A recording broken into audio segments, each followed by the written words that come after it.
بسم اللہ الرحمن الرحیم۔ سورہ زمر آیت نمبر 42۔ اور کچھ روایات سے ظاہر ہوتا ہے کہ انسان کے بدن میں روح کی دو قسمیں ہوتی ہیں۔ ایک روح کی قسم جس کو روح عقل کہا گیا ہے، اور دوسری روح کی قسم جس روح کو روح زندگی کہا گیا ہے۔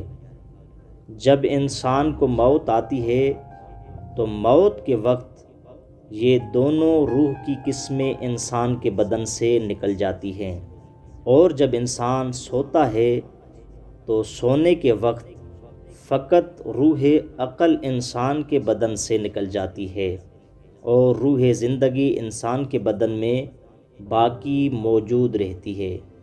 اب سوال یہ پیدا ہوتا ہے کہ جب سونے کے وقت یہ روح عقل انسان کے بدن سے نکل جاتی ہے تو کہاں جاتی ہے؟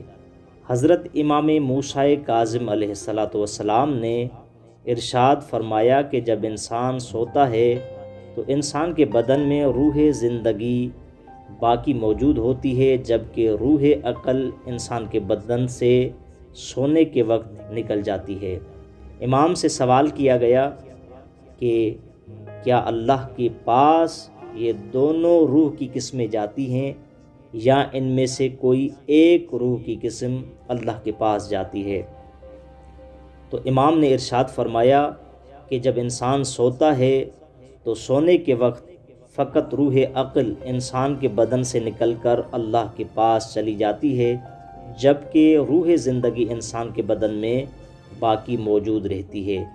پھر امام علیہ السلام نے ارشاد فرمایا کہ جب انسان کے بدن سے روح عقل کے ساتھ روح زندگی نکل جائے تو انسان کے بدن میں حرکت کرنے کی طاقت نہیں رہتی۔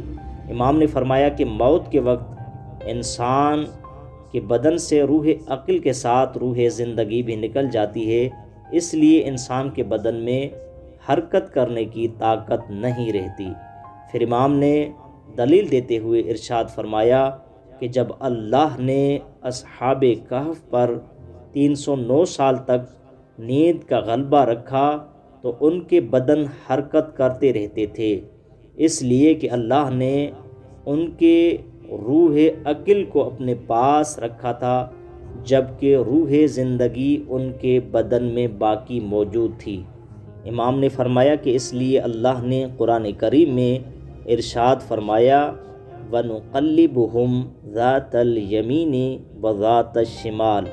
امام نے ارشاد فرمایا کہ جب اصحاب کہف 309 سال تک سوتے رہے تو کبھی یمین اور کبھی شمال کی طرف اپنے بدن کو حرکت دیتے رہتے تھے۔ امام نے ارشاد فرمایا کہ اس لیے ان کے بدن میں حرکت کی طاقت باقی موجود تھی کہ ان کے بدن میں روح زندگی موجود تھی۔ تو اس امام کے فرمان سے ظاہر ہوتا ہے کہ جب انسان سوتا ہے تو انسان کی روح عقل اللہ کے پاس چلی جاتی ہے، جبکہ روح زندگی انسان کے بدن میں باقی رہتی ہے۔